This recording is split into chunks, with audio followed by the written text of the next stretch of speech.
everyone, welcome back to CRT's Cozy Corner Chapter Book Edition, where we are continuing to read Wizard of Oz by L. Frank Baum. We are on Chapter 10, so exciting. If you would like to follow along, there is a link in the description to the ebook, or if you happen to have the book, go ahead and get it, and we're going to start Chapter 10. Chapter 10, The Guardian of the Gate. It was some time before the Cowardly Lion awakened, for he had lain among the poppies a long while, breathing in their deadly fragrance. But when he did open his eyes and roll off the truck, he was very glad to find himself still alive. "I ran fast as I could," he said, sitting down and yawning. "But the flowers were too strong for me. How did you get me out?" Then they told him of the field mice, and how they had generously saved him from death. And the Cowardly Lion laughed and said, "I have always thought myself very big and terrible, yet such little things as flowers came near to killing me, and such small animals as mice have saved my life. How strange it all is! But comrades, what shall we do now?" "We must journey on until we find the road of yellow brick again," said Dorothy, "and then we can keep on to the Emerald City." So the lion began, fully refreshed and feeling quite himself again. They all started upon the journey, greatly enjoying the walk through the soft, fresh grass. And it was not long before they reached the road of yellow brick and turned again toward the Emerald City, where the great Oz dwelt. The road was smooth and well paved. The country about was beautiful, so that the travelers rejoiced in leaving the forest far behind, and with it many dangers they had met in the gloomy shades. Once more they could see fences built beside the road, but these were painted green. When they came to a small house in which a farmer evidently lived, that also was painted green. They passed by several of these houses during the afternoon, and sometimes people came to the doors and looked at them as if they would like to speak and ask questions. But no one came near them, nor spoke to them, because of the great lion, of which they were much afraid. The people were all dressed in clothing of a lovely emerald green color, and wore peaked hats like those of the other Munchkins. "This must be the land of Oz," said Dorothy, "and we are surely getting near to the Emerald City." "Yes," answered the Scarecrow. "Everything is green here. While in the country of the Munchkins, blue was the favorite color.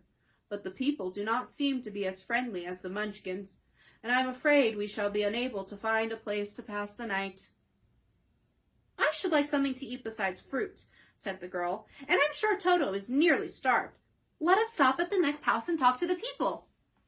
So when they came to a good-sized farmhouse, Dorothy walked boldly up to the door and knocked, and a woman opened just far enough to look out and said, "What do you want, child, and why is a great lion with you?" "We wish to pass the night with you, if you will allow us," answered Dorothy. "And the lion is my friend and comrade, and would not hurt you for the world." "Is he tame?" asked the woman, opening the door a little wider.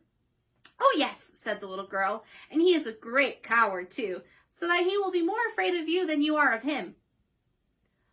"Well," said the woman, after thinking it over and taking another peep at the lion, "if that is the case, you may come in, and I will give you some supper and a place to sleep." So they all entered the house, where there were, besides the woman, 2 children and a man. The man had hurt his leg and was lying on the couch in a corner. They seemed greatly surprised to see so strange a company, and while the woman was busy laying the table, the man asked, "Where are you all going?" "To the Emerald City," said Dorothy, "to see the great Oz." "Oh, indeed!" exclaimed the man. "Are you sure that Oz will see you?" "Why not?" she replied. "Why? It is said that he never lets anyone come into his presence. I have been to the Emerald City many times, and it is a beautiful and wonderful place, but I have never been permitted to see the great Oz, nor do I know of any living person who has seen him." "Does he ever go out?" asked the Scarecrow. "Never. He sits day after day in a great throne room of his palace, and even those who wait upon him do not see his face." "What is he like?" asked the girl. "That is hard to tell. said the man thoughtfully. You see, Oz is a great wizard and can take on any form he wishes, so that some say he looks like a bird, and some say he looks like an elephant, and some say he looks like a cat. To others, he appears as a beautiful fairy, or a brownie, or in any other form that pleases him. But who the real Oz is, when he is on his own, no living person can tell. That is strange, said Dorothy, but we must try in some way to see him, or we shall have made our journey for nothing. Why do you wish to see the terrible Oz? Asked the man. I want him to give me some brains, said the Scarecrow eagerly. Oh, Oz could do that easily enough, declared the man. He has more brains than anyone. And I want a heart. I want him to give me a heart, said the Tin Woodman. That will not trouble him, continued the man, for Oz has a large collection of hearts of all shapes and sizes. And I want him to give me courage, said the Cowardly Lion. Oz keeps a great pot of courage in his throne room, said the man, which he has covered with a golden plate to keep it from running over. He will be glad to give you some. And I want him to send me back to Kansas, said Dorothy. Where is Kansas? Asked the man with surprise. I don't know, replied Dorothy sorrowfully, but it is my home, and I'm sure it's somewhere. Very likely. Well, Oz can do anything, so I suppose he will find Kansas for you. But first you must get to see him, and that will be a hard task, for the great wizard does not like to see anyone, and he usually has his own way. But what do you want? He continued, speaking to Toto. Toto only wagged his tail, for, strange to say, he could not speak. The woman now called to them that the supper was ready, so they gathered around the table, and Dorothy ate some delicious porridge and a dish of scrambled eggs, and a plate of nice white bread, and enjoyed her meal. The lion ate some of the porridge, but did not care for it, saying it was made from oats, and oats were food for horses, not for lions. Toto ate a little of everything, and was glad to get a good supper again. The woman now gave Dorothy a bed to sleep in, and Toto lay down beside her, while the lion guarded the door of her room, so she might not be disturbed. The Scarecrow and the Tin Woodman stood up in a corner and kept quiet all night, although, of course, they could not sleep. The next morning, as soon as the sun was up, they started on their way and soon saw a beautiful green glow in the sky just before them. That must be the Emerald City, said Dorothy. As they walked on, the green glow became brighter and brighter. It seemed that at last they were nearing the end of their travels, yet it was afternoon before they came to the great wall that surrounded the city. It was high and thick and of a bright green color. In front of them, and at the end of the road of the yellow brick, was a big gate, all studded with emeralds that glittered so in the sun that even the painted eyes of the Scarecrow were dazzled by their brilliance.